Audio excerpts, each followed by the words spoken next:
Hello guys, and welcome back to Cam and Petra.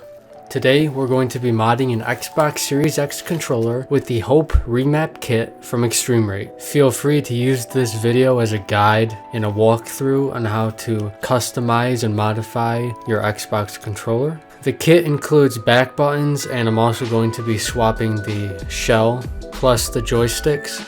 If you're interested in getting this kit for yourself, I'm going to have links down in the description. Overall, I think it's a really nice kit, and it basically comes with everything you need to do the build. The one thing you also need is a soldering kit, which does not come included with the ExtremeRate kit. I understand that this can put a lot of people off, myself included, but I actually found it wasn't too bad as someone who hasn't soldered before. If my video misses anything, ExtremeRate has some great resources on their site and on their YouTube channel that you can also use. Feel free to pause at any time if I go too fast, so let's get into it. First up, you're going to take your new back shell and place this small black plastic piece onto it. This is for the switch that will help program your back buttons. Next, you're going to take this circuit board with the black connecting pieces, and you're going to place it down and screw it into place. When you flip it over, make sure that you can flip the switch on the back.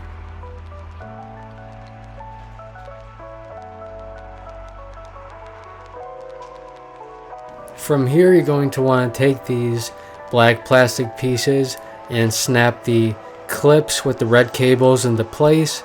Make sure that they're facing the correct direction so that when you place them down, they're going to be facing towards the back side of the controller. Once you have it in place, screw it down and you're good to go. Do it for both sides.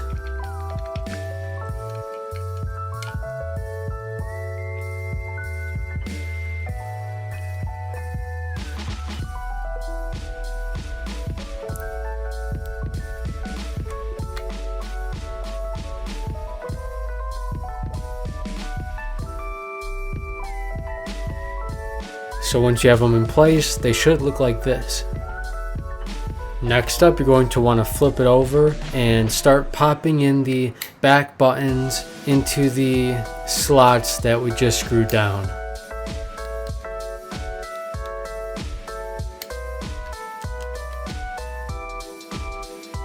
From here, we're going to start taking apart our brand new controller. You're going to want to start by popping off the side plates. I had a little bit of trouble with this, but with enough force, you should be able to get it. Next, pop open the battery cover and expose the screw. In total, there are 5 on the back of the controller that you need to unscrew.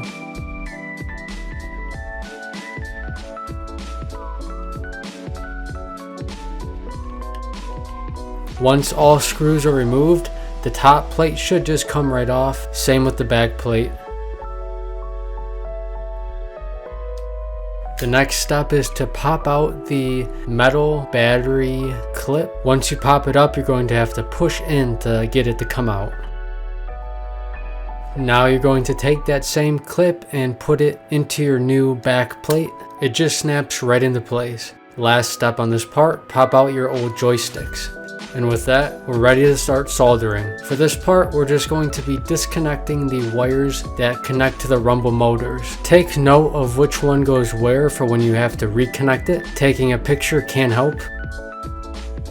Next, you're just going to pop off these antennas that are just clipped down onto the board. After that, we have 2 screws on this raised board that you have to remove to get it to come out.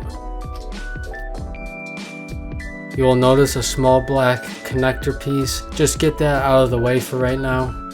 From here, we have 2 more additional screws to remove. So we're going to take these out so that we can put them back in with the new circuit board laid on top. Just make sure that you have this facing the right direction. After it's in place, put the 2 screws back in. Next up, we're going to be doing more soldering. I am by no means an expert on this process, so I recommend watching a guide on soldering if you're not comfortable doing it. The kit comes with a way to test your soldering to make sure that all the connections are in place. When I went to test, I found a few were not done correctly, so it helped me fix this. You can get a soldering kit for pretty cheap, and once you get started, it goes pretty quick and easy. With the first set of soldering done, put the raised board back into place and put this new circuit board over top of it. Same as before, it's going to have a set of points that you have to solder down to the board. These are pretty easy to find, but if you have any doubts, you can pause the video after I complete it to see where the points are. Next up, we're going to remove the sticky pad and place it down onto the board. Just lift up the other circuit and lay it down. So this is the test board that I had mentioned earlier. You're going to take the ribbon and plug it in, and then plug the ribbon into the main board. When you do this, you'll be able to see if all the points you soldered made contact. Once it's in place, connect the power cable to the controller. As you can see with mine, some of my lights weren't on, which meant I had to go back and redo some of my soldering to get everything up to code. From here, we're going to start putting the controller back together, so put the screws back into the main board. If you have a photo saved of where the rumble motors connect to the board, this would be a great time to use it so that you can easily solder them back into place. In total, there are 4 on each side and they're black and red. Make sure to give the cables a little tug to make sure that you connected them securely.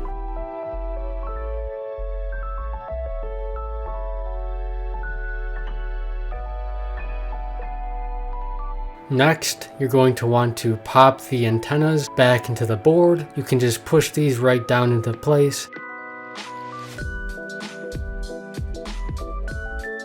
And with that, we're almost done. Next, pop in your new joysticks.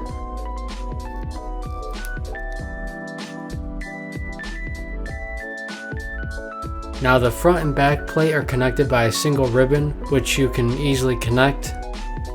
Once you have it connected, push the 2 shells together and put on your new top plate.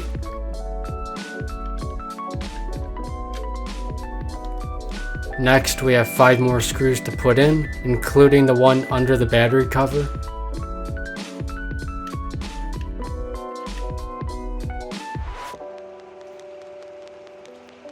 So at this point, feel free to put in the batteries for your controller. As you can see, the controller is working, which is a great sign. The last thing to do is to snap in the back plates. And with that, our controller is finished. Thank you so much for watching this video. I hope that it was helpful for anyone looking to mod their controller, or maybe enlightening to anyone considering it. Big thanks to ExtremeRate for sending me the controller and mod kit to make the video with. In testing, I found that the controller works great and that the back buttons are super easy to program and use. Basically, you just flip the switch to go into program mode, and then you hold down the back button that you want to program, and then press the respective button that you want to link it to. I think that in FPS type games it could be quite useful. Links down below. Let me know if you want to see more on the controller. Take care.